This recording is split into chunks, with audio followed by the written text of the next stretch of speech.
I stared at my phone screen, reading the group text for the fifth time. Don't bother coming, Emily. Seriously, we have enough people here already. Your presence isn't needed. The words were from my sister Victoria, followed by laughing emojis from my brother Marcus and my cousin Jennifer. I could feel my hands trembling as I set the phone down on my kitchen counter. The Thanksgiving gathering at my parents' house in Maine was in 3 days, and I was sitting in my apartment in Seattle, nearly 3,000 miles away. I'd already requested the time off work. I'd already arranged for my neighbor to feed my cat, and deep in my gut, something told me that if I didn't show up, I'd regret it for the rest of my life. So I did something crazy. I got in my car the next morning and started driving. For 3 days I drove across mountains and plains, through small towns and sprawling cities, sleeping in cheap motels and eating gas station sandwiches.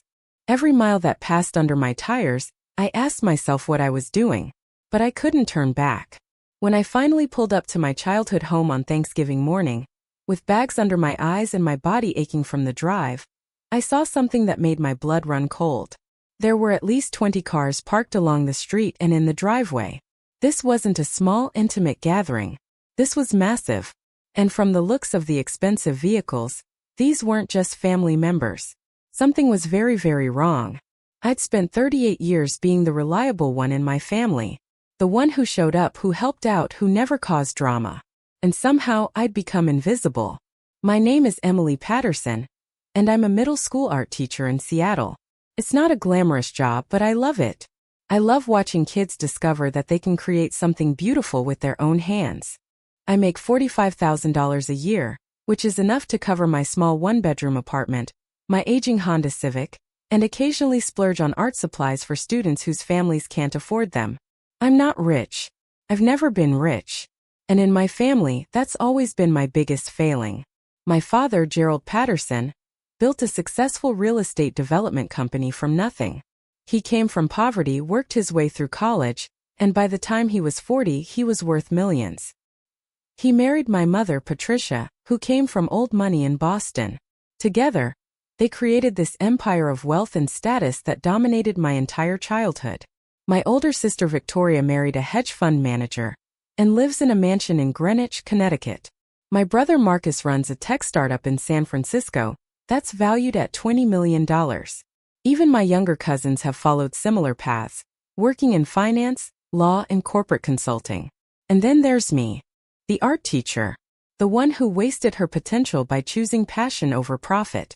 I moved to Seattle right after college 12 years ago. I'd graduated with a degree in fine arts from a state school, not one of the prestigious universities my siblings attended.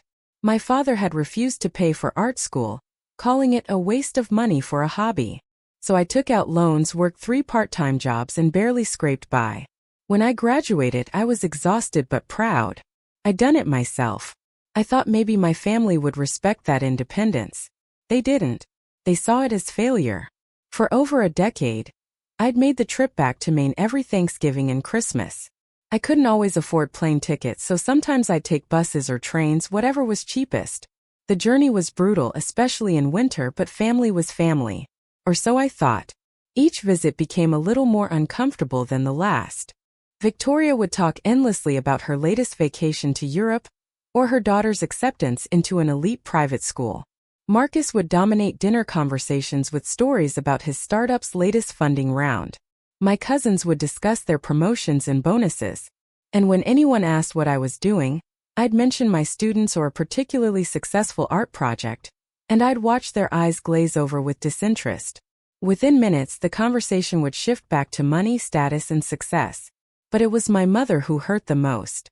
Patricia Patterson had always been elegant, refined, and deeply concerned with appearances. She hosted charity galas, sat on the boards of cultural institutions, and prided herself on having raised successful children. Except in her eyes, I wasn't successful. I was an embarrassment. Last Christmas, things had reached a new low. I'd arrived at the house after a grueling 30-hour bus ride, exhausted and excited to see everyone. I'd spent weeks making handmade presents for everyone, paintings and sketches that captured special memories. I thought they were beautiful, personal, and meaningful. Victoria had opened hers, a watercolor of the oak tree we used to climb as kids, and smiled tightly. Oh, then, where should I put this? She'd set it aside like it was a child's crayon drawing. Marcus hadn't even opened his. I'll look at it later, he'd said, already checking his phone. But my mother's reaction was the worst. She'd opened the portrait I'd painted of her from an old photograph, back when she was young, and genuinely smiled. She'd looked at it for a long moment and I'd felt hopeful. Then she'd said, Emily, honey, you know I appreciate the effort. But I really wish you just gotten me something from the gift registry like everyone else. Something I can actually use. I'd felt tears sting my eyes, but I'd held them back. I spent that entire holiday feeling like a ghost, present but not truly seen. When I left, no one had asked me to stay longer. No one had asked about my life beyond polite, cursory questions. I'd returned to Seattle feeling hollow. Over the past year, the distance had grown even more pronounced.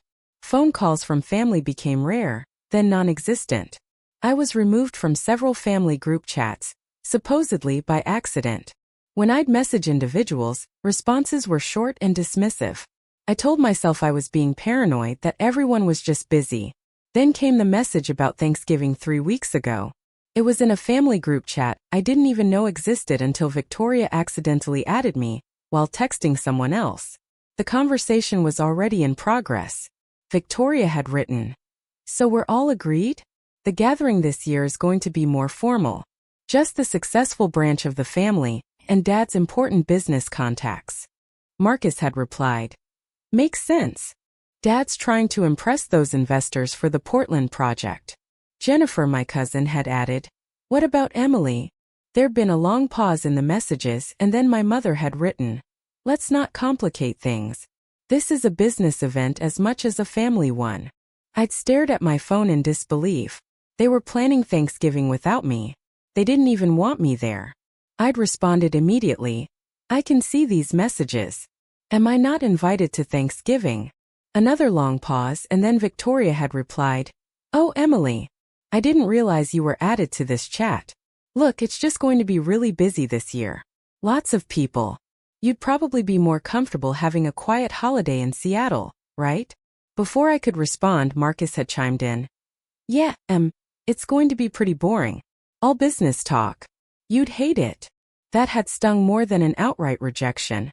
They were pretending to spare my feelings while making it crystal clear I wasn't welcome. I'd fought back tears as I typed, "It's Thanksgiving. Family should be together."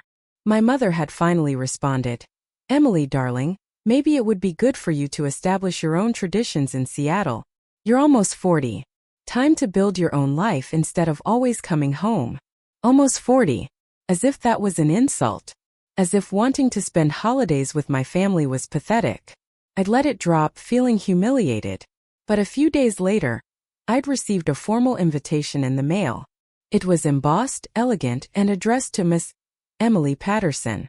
The invitation was for a Thanksgiving gala and business reception at my parents' home.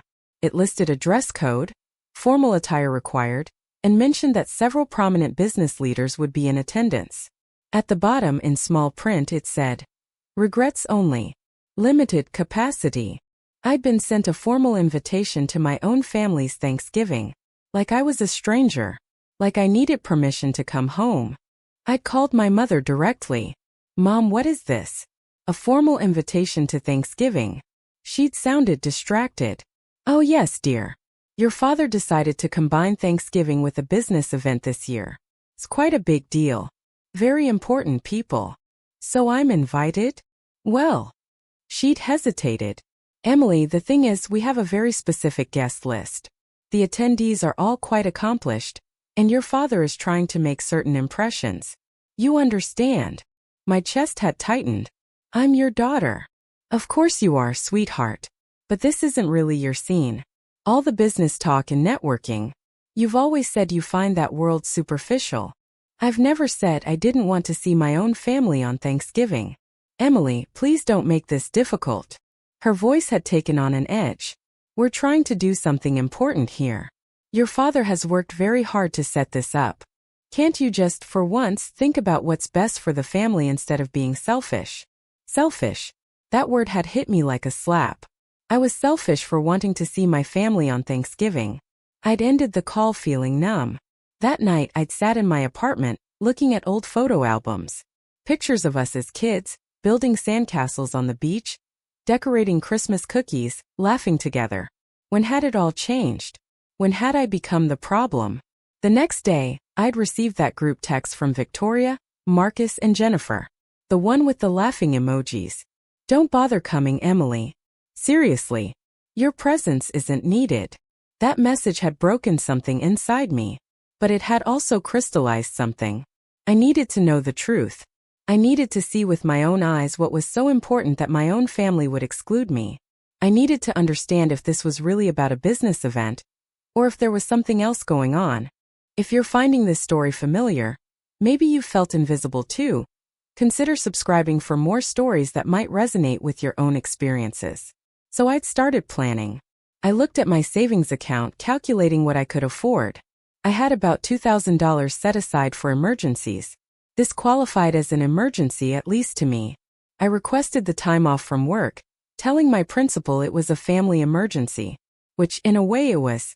I'd packed a small suitcase, loaded up my car with snacks and water bottles, and printed out a route map. I didn't tell anyone I was coming. Not a single person. If they didn't want me there, I wasn't going to give them the chance to stop me. I was going to show up and see for myself what was happening. The drive was exhausting. I left Seattle early on Monday morning, November 25th. The first day I made it through Washington, Idaho, and into Montana, stopping at a motel in Billings around midnight. My body ached from sitting, and my mind raced with doubts. What was I doing? What if I got there and they literally turned me away at the door? What if this was all a huge mistake? But something kept pushing me forward. Maybe it was stubbornness. Maybe it was desperation. Or maybe deep down I still hoped that when I showed up my family would realize they'd made a mistake. That they'd welcome me with open arms and apologize for making me feel so unwanted. The second day I drove through Montana and North Dakota, fighting exhaustion and terrible weather. A snowstorm hit near Bismarck, slowing me down for hours. I spent that night in a motel in Fargo, Minnesota, unable to sleep. I kept checking my phone, seeing new messages in the family group chat. They were discussing seating arrangements, menu options, and which business contacts were confirmed to attend. No one mentioned me. It was like I'd never existed. The third day, Wednesday, I pushed through Minnesota, Wisconsin, and into Illinois. I was making better time than I'd planned, despite my exhaustion. By Wednesday evening, I was in Ohio, just one state away from reaching the East Coast. I stayed in a motel outside Cleveland, setting my alarm for 4 in the morning. If I left early enough, I could reach Maine by early Thursday afternoon, well before the dinner was scheduled to start at 6 o'clock. I barely slept that night. My mind kept playing out scenarios. Would they be angry I'd shown up? Would they even let me in? What was I going to say? I rehearsed speeches in my head, explanations and demands, but nothing felt right. I left Cleveland at 4:30 in the morning on Thanksgiving Day, driving through the darkness. As the sun rose over Pennsylvania, I felt a strange calm settle over me. Whatever happened, at least I'd know. At least I wouldn't spend the rest of my life wondering what I'd missed or why I wasn't wanted. I reached Maine around 1 in the afternoon. My childhood home was in Kennebunkport, a wealthy coastal town where my parents had lived for 30 years. The house itself was enormous, a colonial-style mansion with 6 bedrooms, a pool, and gardens that required a full-time groundskeeper. I'd grown up in that house, but I'd never felt comfortable there.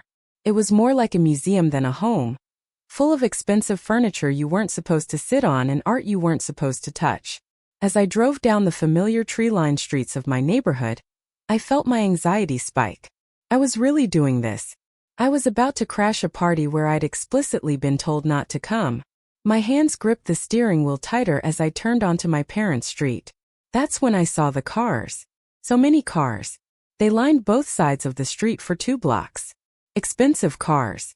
Mercedes, BMWs, Teslas, even a Bentley. My old Honda looked pathetic in comparison.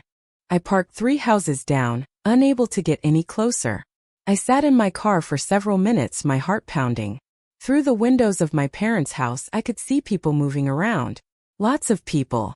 The house was packed. This wasn't an intimate family dinner. This was exactly what they'd said, a massive business reception. But something felt wrong. There were too many people.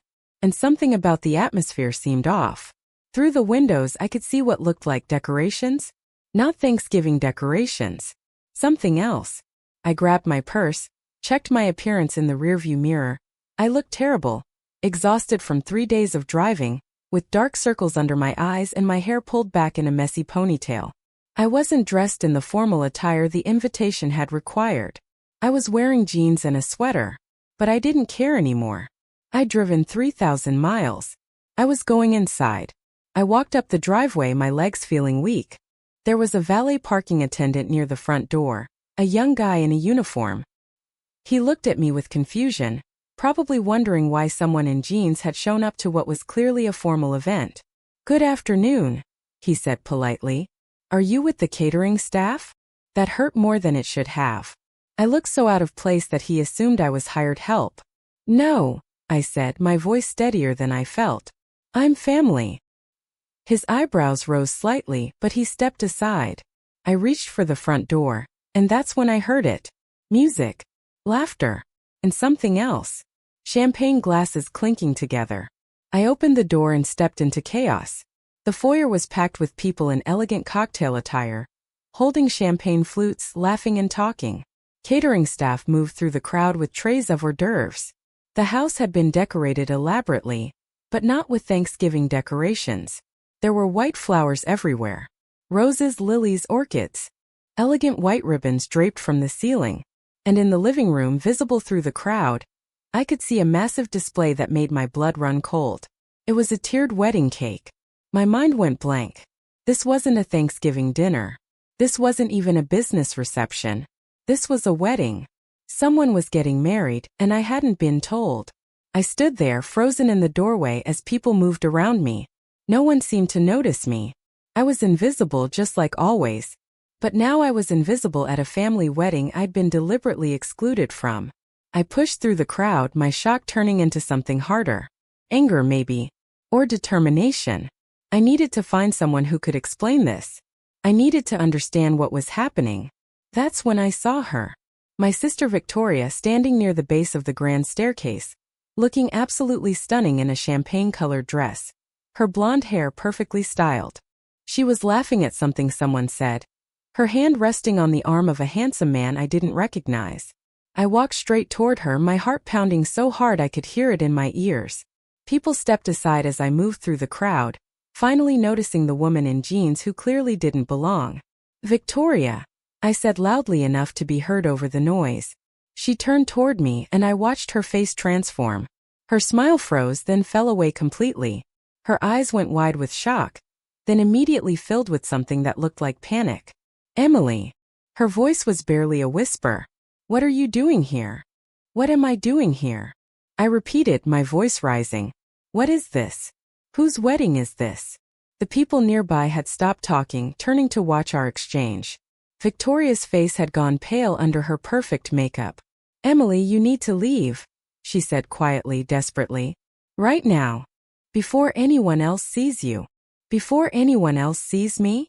I felt like I was in a nightmare. "Victoria, what is going on? Whose wedding is this?" She glanced around frantically, as if looking for help.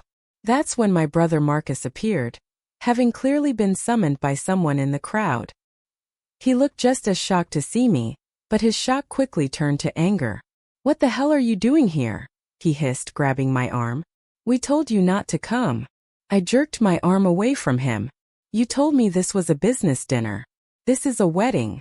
"Whose wedding?" Marcus and Victoria exchanged a look, and in that moment, I saw something pass between them. Guilt. Definitely guilt. But also something else. Resignation, maybe. "We need to go outside," Marcus said, trying to steer me toward the door.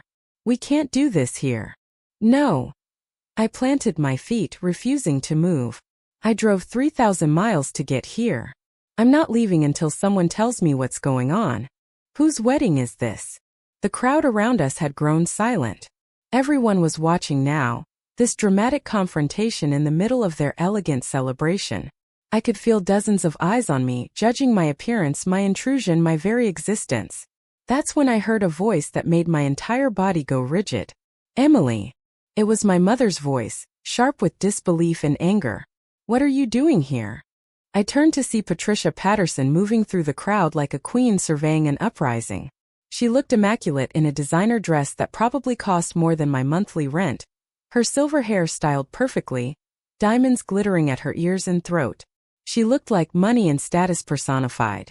And she looked absolutely furious to see me.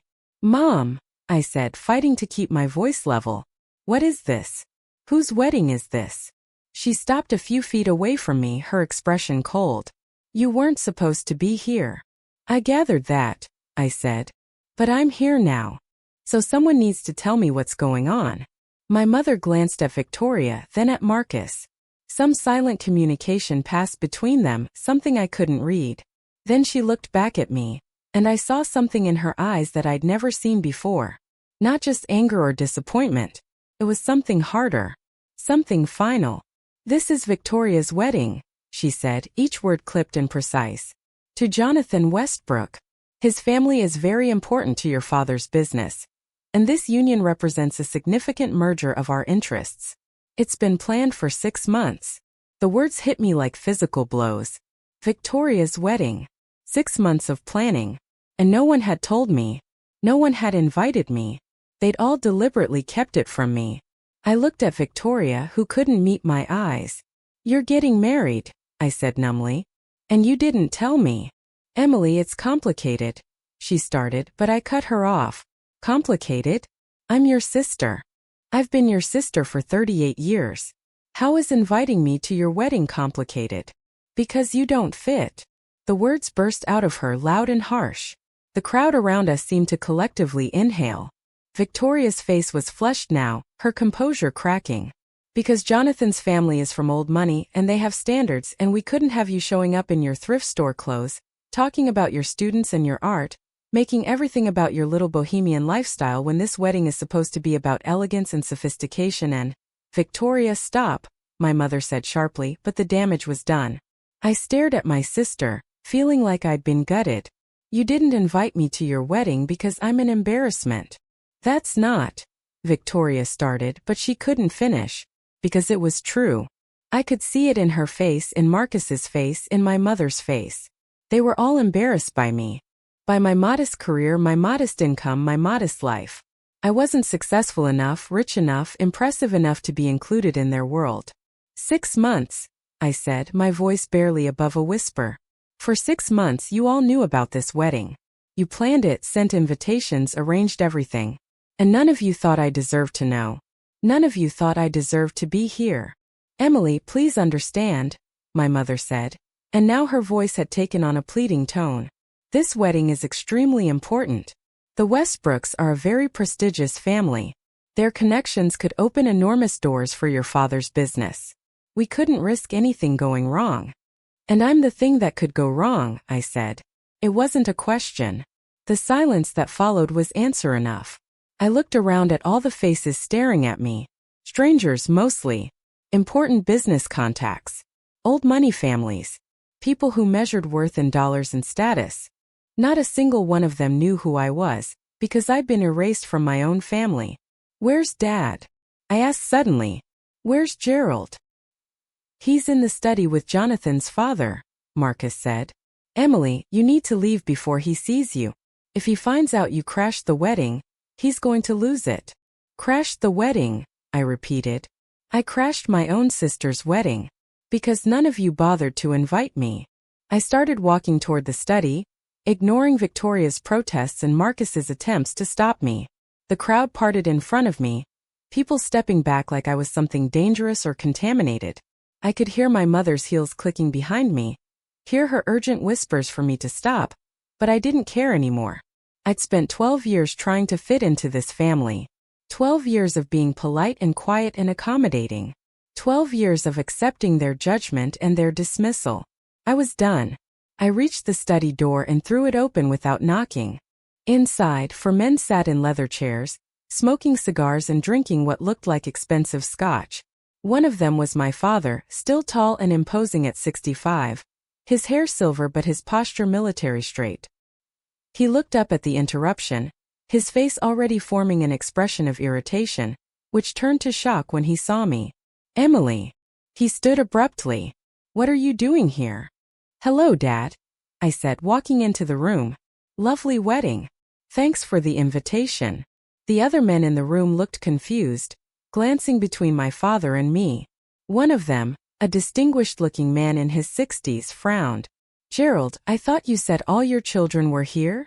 They are, my father said quickly, his eyes fixed on me with an expression I couldn't quite read.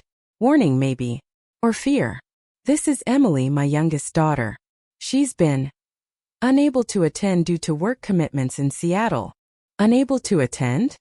I laughed, and it sounded harsh even to my own ears. Is that what we're calling it? I wasn't unable to attend, Dad. I wasn't invited. There's a difference. The distinguished man's frown deepened. Not invited to your own daughter's wedding? Emily, this isn't the time or place, my father said, his voice taking on that commanding tone he'd always used to shut down arguments. We'll discuss this later. No, I said firmly. We'll discuss it now. Because I just drove 3,000 miles to get here after being told that Thanksgiving was a business dinner. I drove for 3 days straight to see my family, only to discover that my sister is getting married and none of you thought I deserved to know. The men in the room exchanged uncomfortable glances. This was clearly not the kind of drama they'd expected at an elegant society wedding. My father's face had gone red. Whether from embarrassment or anger, I couldn't tell. Emily, you're making a scene, he said through gritted teeth. Good, I replied. Maybe it's time someone made a scene. Maybe it's time someone said out loud what you've all been doing for years. You've been erasing me from this family. Slowly, systematically, making me feel like I don't belong because I'm not rich enough or successful enough or impressive enough for your standards. That's not true, my father said, but his voice lacked conviction. Isn't it? When was the last time you called me, Dad? When was the last time you asked about my life? When was the last time any of you treated me like I mattered? My voice was rising now, years of hurt and anger pouring out. I've spent 12 years trying to be part of this family. I've traveled across the country, spending money I couldn't afford just to see you. And what have I gotten in return? Judgment. Dismissal. Erasure. One of the men in the study stood up, looking uncomfortable. Gerald, perhaps we should give you some privacy. No, stay, I said. I want you all to hear this. I want you to know what kind of family you're connecting your business to. A family that values money over love. A family that excludes their own daughter from a wedding because she doesn't meet their standards of success. Is that the kind of merger you really want? The man looked at my father, clearly waiting for an explanation. Gerald Patterson's face had gone from red to almost purple. I'd never seen him so angry. Emily, get out, he said, his voice low and dangerous. Get out of my house right now, or I'll have you removed. Your house, I repeated. Right. Because that's what matters. Property. Possessions. Status. Not family. Not love. Not the daughter who's tried so hard to make you proud despite choosing a different path. You chose to be poor, my father said, and the contempt in his voice was unmistakable.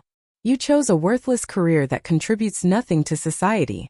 You chose to waste your intelligence on teaching art to children who will never amount to anything. You made your choices, Emily.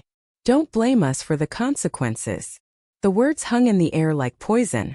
I'd always known my father looked down on my career, but I'd never heard him say it so bluntly. To hear him call my work worthless, to hear him dismiss my students as people who would never amount to anything, it crystallized everything I'd been feeling for years. This wasn't love. This had never been love. This was conditional acceptance based on achievement and wealth. And I'd never meet their conditions because I'd never wanted to. You're right, I said quietly. I did make my choices. And I'm proud of them. Every single one of them. Because my choices helped kids discover their creativity. My choices made struggling students feel seen and valued. My choices meant something to people who needed it. What do your choices mean, Dad? Money. Power. A daughter who's so afraid of disappointing you that she didn't even invite her own sister to her wedding. I turned to leave but stopped in the doorway. The distinguished man who'd questioned my father was still standing, watching me with an expression I couldn't quite read. I looked him in the eye. Mr. Westbrook, I assume? I said.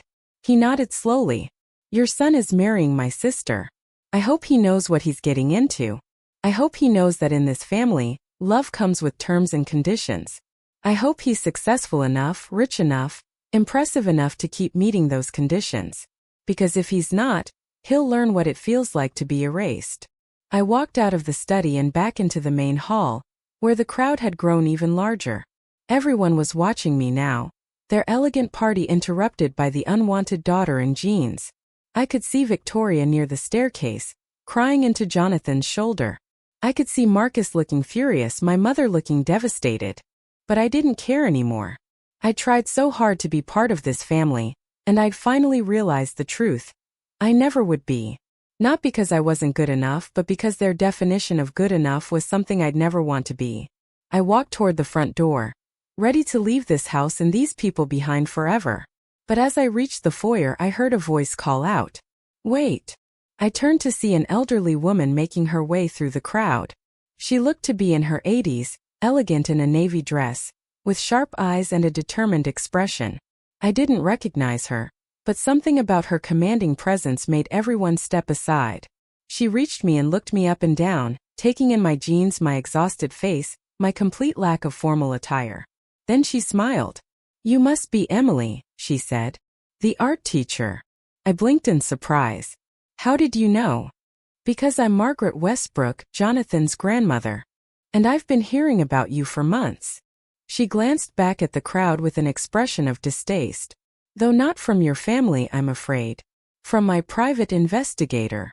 The room had gone completely silent now. Even the catering staff had stopped moving.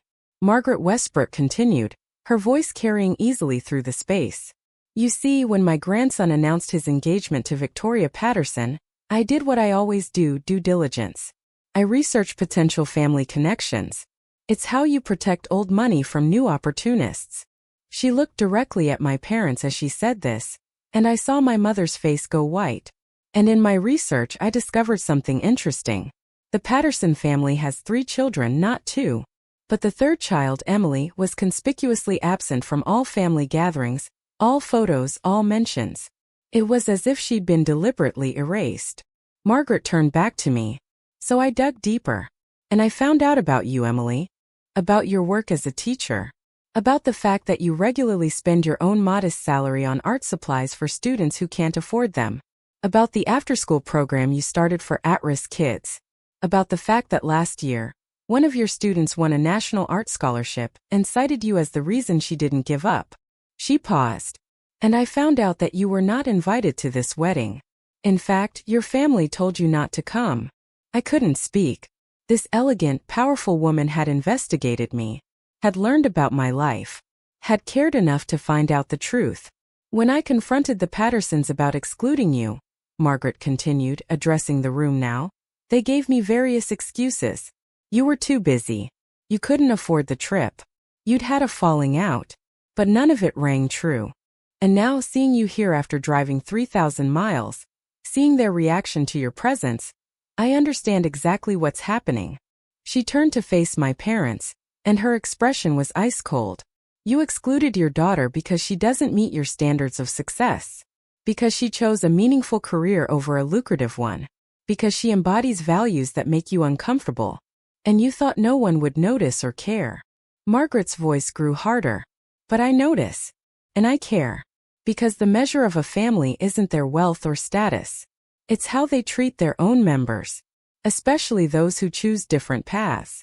My father stepped forward from the study, his face still red.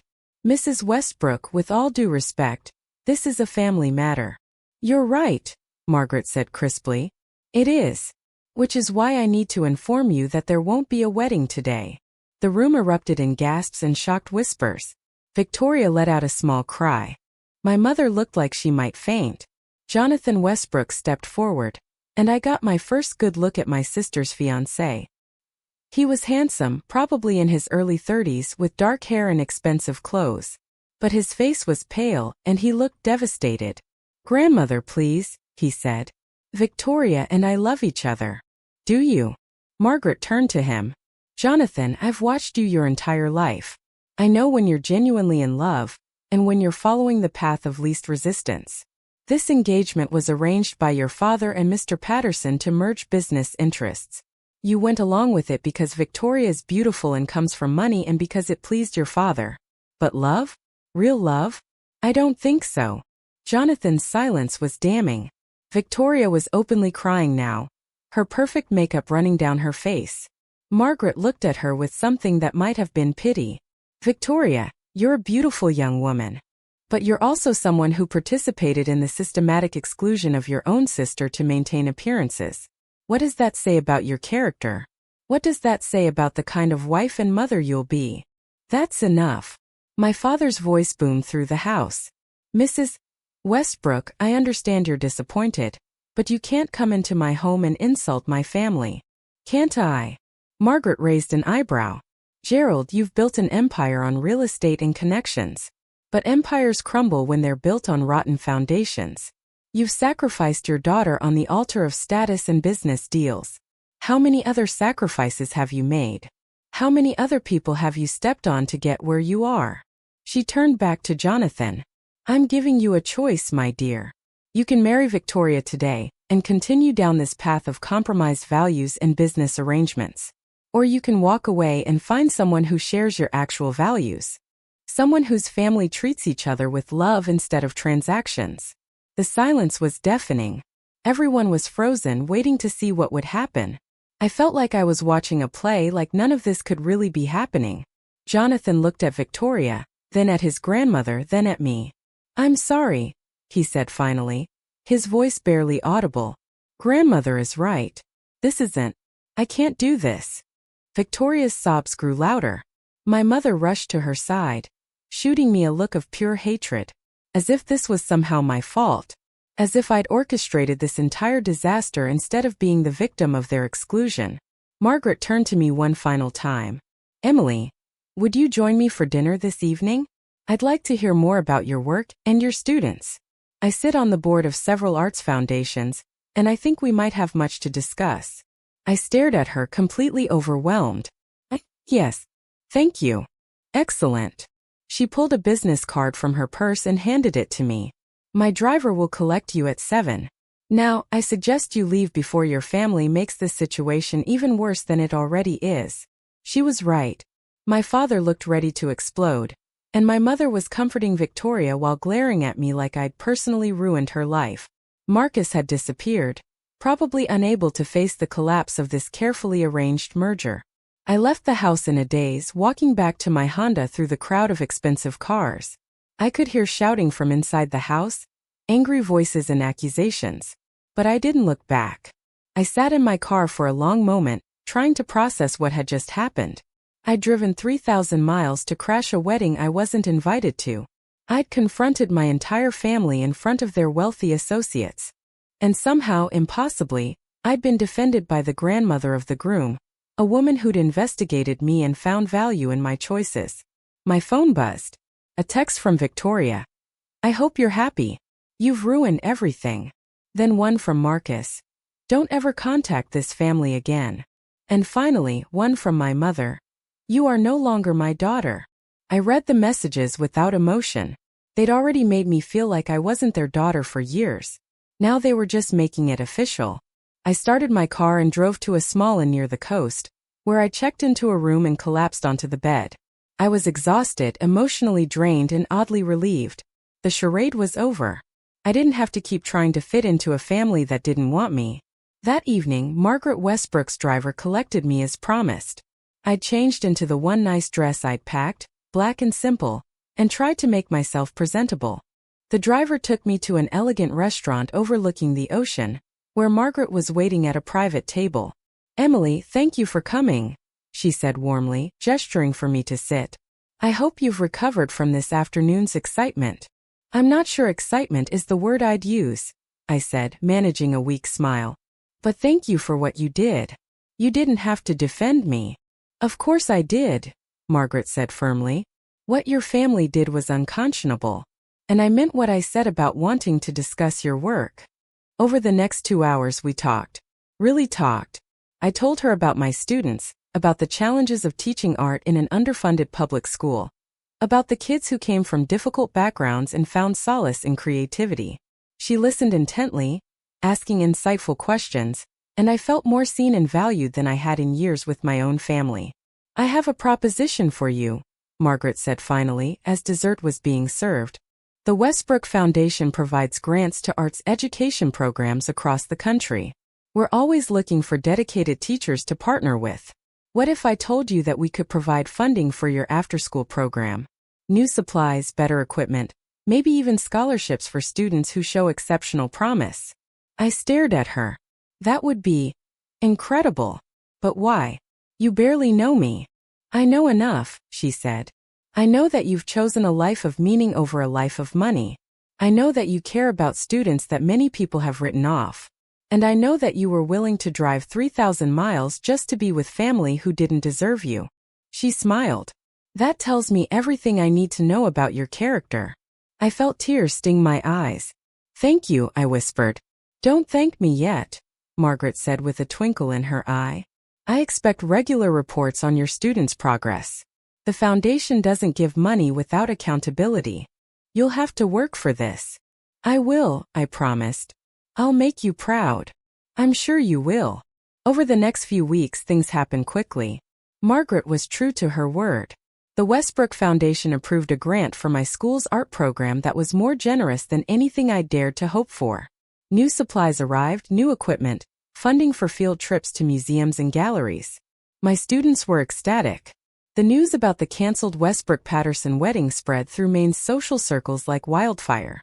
According to mutual acquaintances who reached out to me, the fallout was spectacular. The business deal my father had been courting fell through when the Westbrooks withdrew their support. Victoria became something of a social pariah, the woman who'd been publicly rejected at her own wedding. Marcus's startup faced scrutiny when Margaret Westbrook mentioned in an interview that she questioned the ethics of families who valued profit over people. My parents tried to blame me for everything, of course. They told people I'd sabotaged the wedding out of jealousy.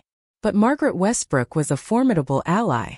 When people asked her about the incident, she told them the truth. That she'd refused to let her grandson marry into a family that excluded their own daughter. "The Patterson family represents everything wrong with modern society," she was quoted as saying in a local society column.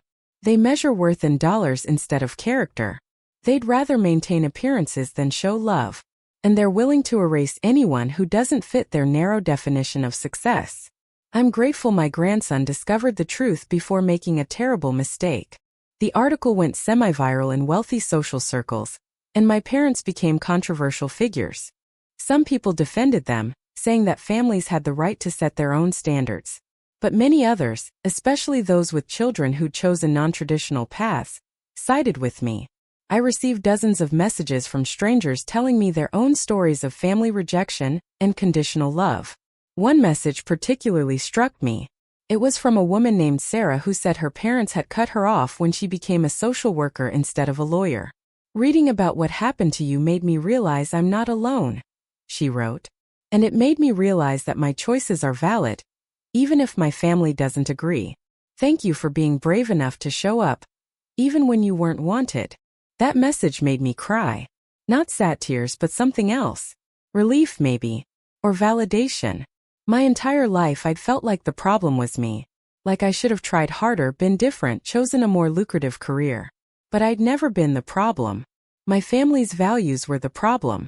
In January, I returned to Seattle and threw myself into teaching with renewed energy. The Westbrook Foundation grant transformed my program. Students who'd never had access to quality art supplies were suddenly working with professional-grade materials. We took field trips to art museums in Seattle and Portland.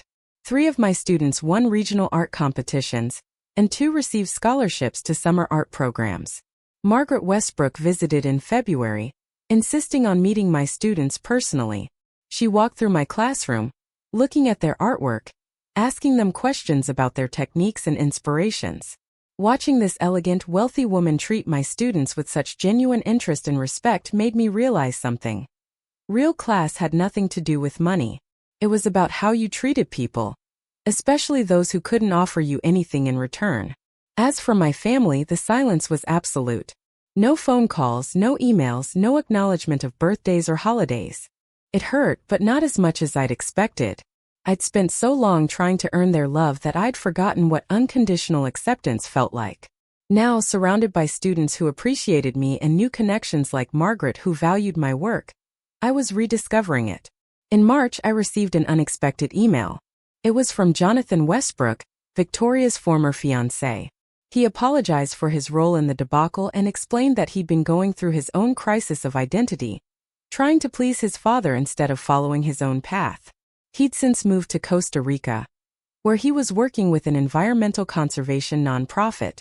"Your courage in confronting your family inspired me to do the same," he wrote. "Thank you for showing me that there are more important things than maintaining appearances." I wrote back wishing him well. Felt like closing a chapter. In April, my mother called. It was the first contact from any family member since Thanksgiving. I almost didn't answer, but curiosity won out. "Emily," she said when I picked up, her voice stiff, "I wanted to inform you that your father is in the hospital. He had a heart attack." My chest tightened. Despite everything, he was still my father. "Is he okay?" "He's stable. But the doctor says the stress of the past few months contributed to it. The stress of what happened at the wedding. The stress of losing the Westbrook deal and the social fallout." She was blaming me. Even now, with my father in the hospital, she was blaming me. "Mom," I said carefully, "I'm sorry Dad is sick, but I didn't cause his heart attack. His own values and choices did. He prioritized business deals over family. He taught his children that money matters more than love. He excluded his own daughter from a wedding to maintain appearances. Those choices created stress. Not me." There was a long silence. Then my mother said, "You've become very hard, Emily. Very cold." "No," I said. "I've become very clear. There's a difference. I hope Dad recovers. But I'm not going to accept blame for the consequences of his own actions." I hung up before she could respond. My hands were shaking, but I felt proud of myself. For years, I would have immediately jumped on a plane, rushed to his bedside, apologized for existing wrong. But I'd learned something important. I didn't owe them my presence just because they demanded it. Especially not when that demand came with guilt and blame. My father recovered, according to a terse text from Marcus in May. He didn't ask me to visit. I didn't offer. In June, something wonderful happened. One of my students, a girl named Rosa who'd been in foster care most of her life, won a full scholarship to a prestigious art high school. She'd been working with me for 2 years, developing a portfolio that showed raw talent and deep emotional honesty. When she found out about the scholarship, she burst into tears and hugged me so tightly I could barely breathe. "You saved my life," she whispered. "You made me believe I could be something." That moment, standing in my classroom with this brilliant, damaged, beautiful girl crying on my shoulder, made every sacrifice worth it. Every uncomfortable family dinner, every dismissive comment, every moment of feeling worthless in my parents' eyes, it all faded away. Because I'd chosen something real. I'd chosen work that mattered. Margaret Westbrook attended Rosa's scholarship ceremony. Afterward, she pulled me aside. "Emily, the Foundation's board has been discussing expanding our arts education grants. We'd like you to help us identify other teachers and programs that deserve support. It would require some travel and additional work, but we'd compensate you appropriately. What do you think?" I thought about my tiny apartment and my old Honda. I thought about the student loans I was still paying off. I thought about how extra income could give me more security, more freedom. But mostly, I thought about how I'd be helping more kids like Rosa find their voices. "I think that sounds perfect," I said. Over the next several months, I traveled across Washington and Oregon, visiting schools and meeting teachers who were doing incredible work with limited resources. I helped the Westbrook Foundation identify programs to support, and I watched as funding transformed struggling arts programs into thriving creative centers. It was some of the most fulfilling work I'd ever done. In November, almost exactly a year after the disastrous Thanksgiving wedding, Margaret invited me to spend the holiday with her family in Boston. "I know you don't have family to celebrate with," she said, "and my clan is loud and chaotic, but we'd be honored to have you." I accepted, nervous about intruding on their family celebration. But when I arrived at the Westbrook family home, a beautiful brownstone in Beacon Hill, I was greeted with genuine warmth. Margaret's children and grandchildren welcomed me like I'd always been part of their circle. Jonathan was there, back from Costa Rica for the holiday, and he hugged me like an old friend. Dinner was everything my family gatherings had never been. Loud, messy, full of laughter and genuine affection. People talked over each other, told embarrassing stories, teased each other without cruelty. When Margaret asked me to tell them about my work, they actually listened. They asked questions about my students, my teaching philosophy, the challenges of arts education in underfunded schools. They treated my work as valuable, my choices as respectable. At one point, Jonathan's younger sister, a medical student, raised her glass. "I want to toast Emily," she said, "for showing all of us that courage isn't just about big, dramatic gestures. Sometimes it's about staying true to yourself, even when the people who should love you most tell you you're not good enough. That takes real strength." Everyone clinked their glasses and drank, and I felt tears prick my eyes. These people, who'd known me for less than a year, saw more value in me than my own family had in 38 years. After dinner, Margaret and I stood on the back patio, looking out at the small garden illuminated by string lights. It was cold, our breath visible in the air, but peaceful. "You know," Margaret said thoughtfully, "families aren't always the people you're born to. Sometimes they're the people who choose you, and the people you choose in return. You've become dear to me, Emily. To all of us. You've become dear to me too," I said honestly. "This whole year has been transformative. A year ago I thought I'd lost everything. But I actually gained everything that matters."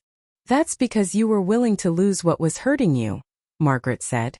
"Most people aren't that brave. They hold on to toxic relationships because they're afraid of being alone. But you drove 3,000 miles to confront the truth. That changed everything." She was right.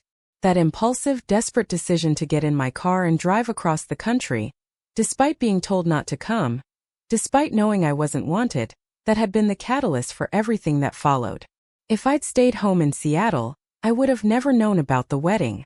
I would have continued living in a state of confused pain, wondering why my family kept pushing me away. I might have spent years trying to fix whatever was wrong with me. Instead, I discovered the truth. Nothing was wrong with me. The problem was their value system, their conditional love, their obsession with status over substance. And once I'd seen that clearly, I'd been able to let go. "I'm grateful," I told Margaret, "for everything. For defending me, for the foundation grants, for this family dinner. You didn't have to do any of it." "Yes, I did," Margaret said firmly. "Emily, I've lived a long life. And I've learned that wealth and status mean nothing if you don't use them to lift up people who deserve it. You deserved it. Your students deserve it. And frankly, exposing your family's cruelty might help others who are going through similar situations. Sometimes the most important thing you can do is shine a light on toxic behavior." The article about the canceled wedding and my family's exclusion of me had indeed resonated beyond Maine's social circles. It had been picked up by some national publications, discussed on several podcasts about family dynamics and toxic relationships. I'd received hundreds of messages from people sharing their own stories of family rejection, of being made to feel inadequate for choosing passion over profit. Some of those stories were heartbreaking. Adult children cut off for being gay, for marrying outside their religion or race, for choosing careers their parents deemed unworthy. People who'd spent decades trying to earn love that came with impossible conditions. Reading their stories made me realize how widespread this problem was, and how many people were suffering in silence. Perfect. I have the complete guidelines. Now I'll continue the narrative from where it was cut off, completing the full story to meet the 45,000 to 50,000 character requirement, while maintaining the Grace's Stories format. I'd started responding to some of the messages, offering support and validation. What began as occasional emails turned into something more organized. By spring of the following year, I'd created a simple website documenting my story and offering resources for people dealing with toxic family dynamics. I wasn't trying to become an influencer or anything grandiose like that. I just wanted to help people feel less alone. Then in May, something unexpected happened. A producer from a YouTube channel reached out asking if I'd be interested in doing a video about my story. The channel was called Grace's Stories, and it specialized in narratives about family conflict and empowerment. I'd never heard of it, but the producer sent me a link to watch some examples. I was hesitant at first. The idea of sharing my story with millions of people felt overwhelming. But I watched a few videos and something about them resonated with me. They weren't sensationalized or cruel. They were respectful narratives about real people dealing with difficult family situations. And the comments sections were full of people sharing their own stories, finding validation and community. I think people need to hear this story, the producer told me on the phone. Not to shame your family, but to help others realize they're not alone. To help them understand that they don't deserve to be treated the way you were treated. I thought about all the messages I'd received from people who'd felt validated by learning about my experience. I thought about how lonely they sounded, how desperate for someone to tell them that their pain was real and justified. Maybe sharing my story more widely could help even more people. Okay, I said finally. I'll do it. The video took months to produce. I did several interviews with the team, going over the details of my story multiple times. They were incredibly respectful and professional, making sure I felt comfortable with how my narrative was being presented. The final video was about an hour long, and it aired on a Tuesday in August. By Wednesday morning, the video had 500,000 views. By Friday it had 3 million. By the end of the first week it had 10 million. The comments section exploded with responses.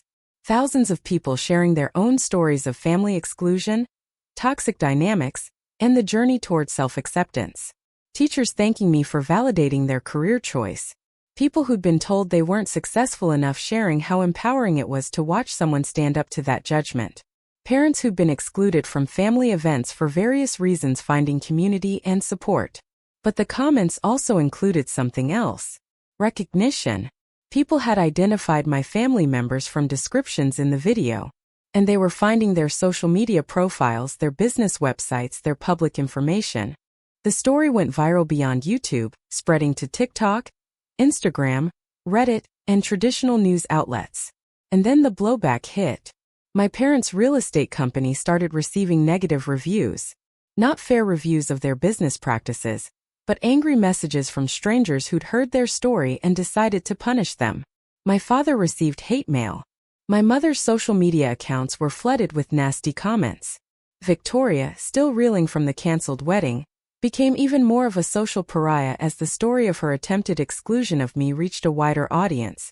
I felt conflicted. Part of me understood the anger. Part of me felt a vindictive satisfaction that my family was finally facing some consequences for their behavior. But another part of me worried that I'd inadvertently set something destructive in motion. Had I crossed a line? Margaret Westbrook wisely helped me think through it. You didn't do anything wrong, she said firmly. You told your truth. If people choose to act on that information, that's their decision. You're not responsible for their actions.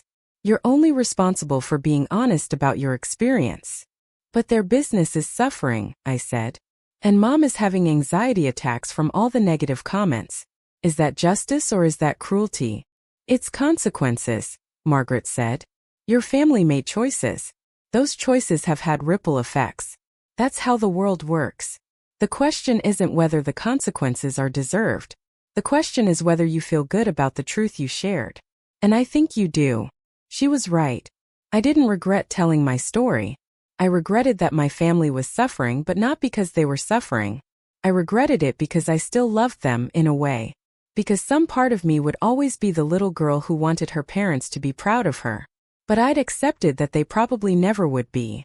And I'd learned to be proud of myself. In September, my mother called me again. This time she was crying. Emily, please, she begged. Please do something about this. The comments, the reviews, the media attention. It's destroying your father's business. It's destroying our family reputation. Mom, I said gently, I can't control what people do with the information I shared. I just told the truth. Your truth, she spat, and suddenly her tone shifted from pleading to angry. Your selfish, exaggerated truth. You made us sound like monsters just because we didn't think you were good enough for a wedding reception. That's not. I started, but she cut me off. Do you have any idea what you've done? Your father had to let go 15 employees because business dropped off so much. 15 people lost their jobs because of your little revenge fantasy. I felt my chest tighten. That wasn't something I'd considered. Real people had lost their jobs as a consequence of my story going viral. Even if my family's treatment of me was unjust, were these innocent people collateral damage? Mom, I'm sorry about your employees, I said carefully. I truly am. But I didn't make this happen. I told my story. If people choose to judge your business based on your personal behavior, that's their choice. 15 families, she said, her voice hard. 15 families without income because you decided to air our dirty laundry on the internet. She hung up before I could respond. That conversation haunted me. I lay awake that night, questioning everything. Had I been irresponsible? Had I prioritized my own validation over the well-being of innocent people? Was I, in fact, the selfish person my family had always accused me of being? I called Margaret. It was late, but she answered immediately. Emily? What's wrong? I told her about my mother's call, about the employees my father had to let go. I feel responsible, I admitted. I know my family treated me badly, but did I have to publicly humiliate them in a way that affected innocent people? There was a long pause. Then Margaret said, Emily, do you think your family cared about those 15 employees when they were making decisions that prioritized their reputation over your dignity? That's different, I said. Is it? Margaret asked gently. They chose to exclude you from your sister's wedding. That choice came from valuing their business reputation over your worth as a family member. They caused that first harm. Yes, the consequences rippled out in ways you didn't intend. But those consequences stem from their choices, not from yours. But the employees didn't lose their jobs because you told the truth, Margaret finished. They lost their jobs because your family's business practices and values don't withstand public scrutiny. If their business was built on treating people well and conducting themselves ethically, the exposure wouldn't have hurt them. I knew she was right intellectually, but emotionally I still felt conflicted. The truth was complicated. Over the following weeks, the intensity of the media attention began to fade. Other stories captured the public's attention. The viral moment passed as viral moments do, but the permanent impact remained. My family's reputation had been damaged, possibly irreparably. My parents had aged visibly, stress etched into their faces. Victoria had moved to California to try to escape the social fallout. Marcus was dealing with his own PR issues as his startup board questioned his judgment regarding family ethics. In October, I received an email from Marcus. It was short and formal. Emily, it said, I've been thinking about what you said at the wedding reception, about how we chose money over family, about how we valued status over love. I think you were right. I've been working with a therapist to understand my own complicity in how we treated you. I'm not asking for forgiveness. I just want you to know that I see it now. I see what we did. I read the email 3 times, tears streaming down my face. This wasn't an apology from my family saying they'd been wrong and everything would go back to normal. This was something more honest. An individual acknowledgement from my brother that he'd made bad choices and was working to understand why. I wrote back, Thank you for this, Marcus. I appreciate your honesty. I'm not ready for a relationship yet, but I appreciate that you're doing this work. He responded, I understand. Take the time you need. That exchange was the beginning of a long, slow process. Marcus and I started communicating sporadically. He asked questions about my students and my work with the Westbrook Foundation. He didn't try to defend the past or make excuses. He just listened. It was the most genuine connection I'd had with him in years. My mother, by contrast, remained cold and distant. She sent one email in November, requesting that I recant the false narrative I'd shared publicly. When I declined, she didn't reach out again. My father never contacted me. According to information that filtered back through mutual acquaintances, he'd had another health incident, not another heart attack but a stroke. He'd recovered physically, but he seemed diminished somehow, distant. I sent a card expressing my concern for his health, but received no response. Victoria didn't reach out either. But in December, I saw an article about her in a San Francisco Society column. She'd gotten engaged to someone new, someone from her social circles in California. The engagement announcement was careful and elegant, making no mention of the disaster that had been her previous engagement. I felt a pang of sadness for her. She was still trying to prove something, still measuring her worth in terms of relationships and status. By my 39th birthday in January, I'd made peace with the fact that my family might never genuinely reconcile with me. And I'd realized something important. I didn't need them to. My life had become full without their approval or presence. My school year was thriving. With the Westbrook Foundation grant fully operational, we'd expanded the arts program to include a full-time art coordinator and a teaching artist who worked with students on specialized projects. Rosa, the girl I'd mentioned to Margaret, had completed her first year at her new high school and was already winning competitions.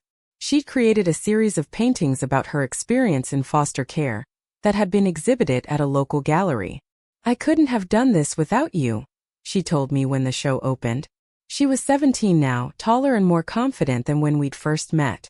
"You believed in me when I didn't believe in myself." "I saw your talent," I said. "But you did the work. You created these paintings. You showed up and worked hard and pushed yourself. That's all you." "No," she said firmly. "There's something you don't understand about being in the system. A lot of us don't think we have a future.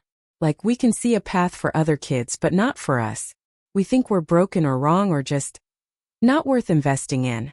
When you decided to invest time and resources in my art, it wasn't just about teaching me technique. It was about showing me that someone thought I was worth it. That changed everything." I hugged her, moved beyond words. That was why I did this work. That was why I'd chosen passion over profit. Because moments like this, where a child found hope and possibility where they'd previously seen only limitation, were worth more than any paycheck. In February, Margaret surprised me with news. "The Foundation's board has approved funding for a new position," she said. "Director of Arts Education Outreach for the Pacific Northwest. Full-time with benefits and a salary that will let you breathe without financial stress. We'd like to offer it to you." I stared at her in shock. "Margaret, I don't know what to say." "Say yes," she said with a smile. "Emily, you've done incredible work. You've transformed programs, helped students, and become a voice for the value of arts education. We want to support that work more formally. You deserve recognition and compensation for what you do." I accepted, of course. Suddenly, my financial situation transformed. The weight I'd been carrying for years, the constant anxiety about whether I could afford my apartment or my art supplies, lifted. I could breathe. I could plan for the future without fear. And that breathing room changed everything.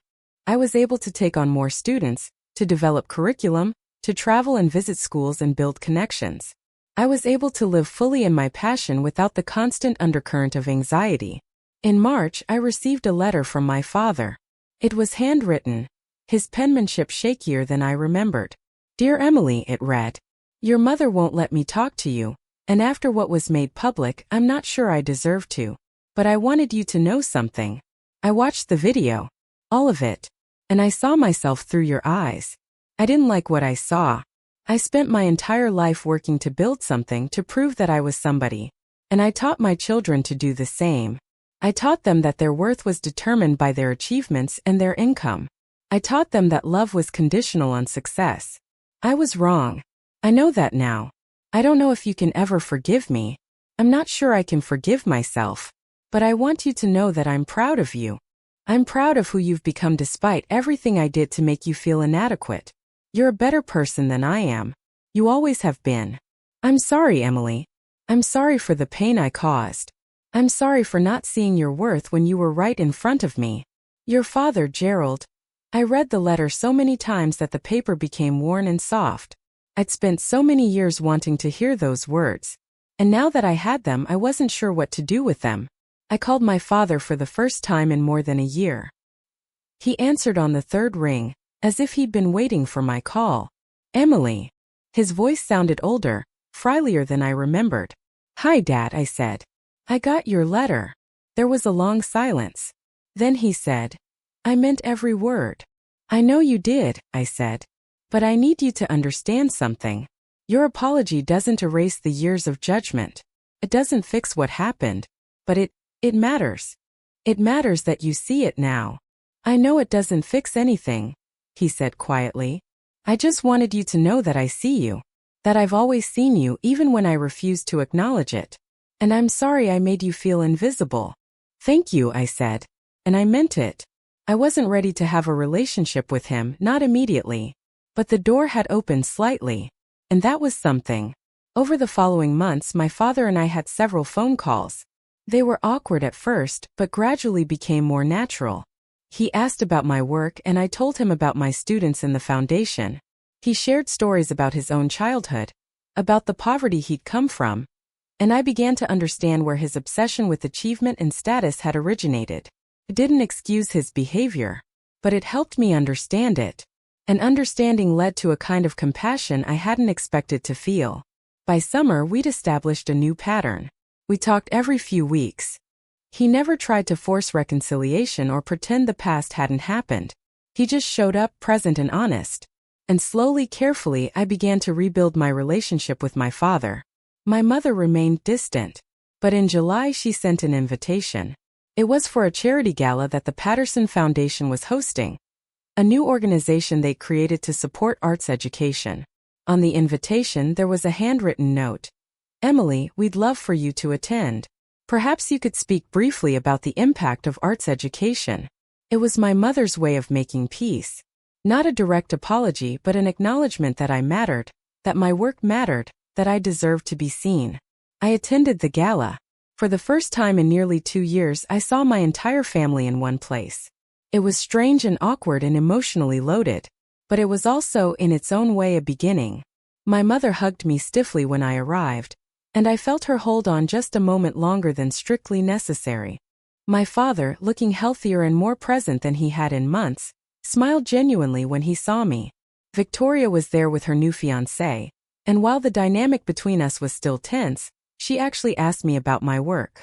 When I spoke at the gala, I didn't rehash the painful history. Instead, I talked about my students, about the power of art education, about the way creativity could transform lives. I talked about Rosa and her journey. I talked about a boy named Jamal who'd come to school angry and disconnected, and had found healing through painting.